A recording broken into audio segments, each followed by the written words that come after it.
जय श्री कृष्णा दोस्तों, आप देख रहे हैं आपका अपना YouTube चैनल दादी अम्मा की कहानियां। आज मैं आपको एक नेत्रहीन संत की कहानी सुनाने जा रहा हूं। आशा है कि आपको पसंद आएगी। एक बार एक राजा अपने सहचरों के साथ शिकार खेलने जंगल में गए थे। वहां शिकार के चक्कर में एक दूसरे से बिछड़ गए और एक दूसरे को खोजते हुए राजा एक नेत्रहीन संत की कुटिया में पहुंचकर संत से अपने बिछड़े हुए साथियों के बारे में पूछा।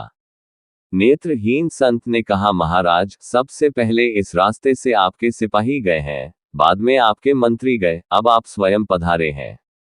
इसी रास्ते से आप आगे जाएंगे तो मुलाकात हो जाएगी। संत के बताए हुए रास्ते पर राजा ने घोड़ा दौड़ाया और जल्दी ही अपने सहयोगियों से जा मिले। राजा, मंत्री और सिपाही नेत्रहीन संत के कथनानुसार ही एक दूसरे से आगे पीछे पहुंचे थे। ये बात राजा के दिमाग में घर कर गई कि नेत्रहीन संत को कैसे पता चला कि कौन किस ओहदे वाला जा रहा है। लौटते समय राजा अपने अनुचरों को साथ लेकर संत की कुटिया में पहुंच गए तथा संत से प्रश्न किया कि हे साधु, आप नेत्रविहीन होते हुए भी कैसे जान गए कि कौन जा रहा है, कौन आ रहा है। राजा की बात सुनकर नेत्रहीन संत ने कहा, महाराज, आदमी की हैसियत का ज्ञान नेत्रों से नहीं बल्कि उसकी बातचीत से होता है। सबसे पहले जब आपके सिपाही मेरे पास से गुजरे तब उन्होंने मुझसे पूछा कि ए अंधे, इधर से किसी के जाते हुए की आहट सुनाई दी क्या? तो मैं समझ गया कि ये संस्कार विहीन व्यक्ति छोटी पदवी वाले सिपाही ही होंगे। जब आपके मंत्री जी आए तब उन्होंने पूछा, बाबा जी, इधर से किसी को जाते हुए देखा? तो मैं समझ गया कि यह किसी उच्च ओहदे वाला है, क्योंकि बिना संस्कारित व्यक्ति किसी बड़े पद पर आसीन नहीं होता।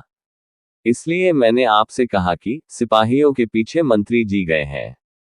जब आप स्वयं आए तो आपने कहा, सूरदास जी महाराज, आपको इधर से निकल कर जाने वालों की आहट तो नहीं मिली। तो मैं समझ गया कि आप राजा ही हो सकते हैं, क्योंकि आपकी वाणी में आदर सूचक शब्दों का समावेश था, और दूसरे का आदर वही कर सकता है जिसे दूसरों से आदर प्राप्त होता है, क्योंकि जिसे कभी कोई चीज नहीं मिलती तो वह उस वस्तु के गुणों को कैसे जान सकता है। दूसरी बात, यह संसार एक वृक्ष स्वरूप है। जैसे वृक्ष में डालियां तो बहुत होती हैं, पर जिस डाली में ज्यादा फल लगते हैं वही झुकती है।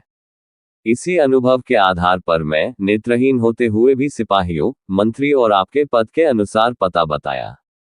अगर गलती हुई हो महाराज तो क्षमा करें। राजा संत के अनुभव से प्रसन्न होकर संत की जीवन वृत्ति का प्रबंध राजकोष से करने का मंत्री जी को आदेश देकर वापस राजमहल आ गए।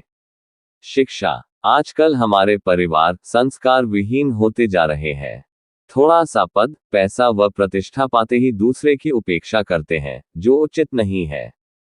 मधुर भाषा बोलने में किसी प्रकार का आर्थिक नुकसान नहीं होता है, अतः मीठा बोलने में कंजूसी नहीं करनी चाहिए। ऐसी ही शिक्षाप्रद,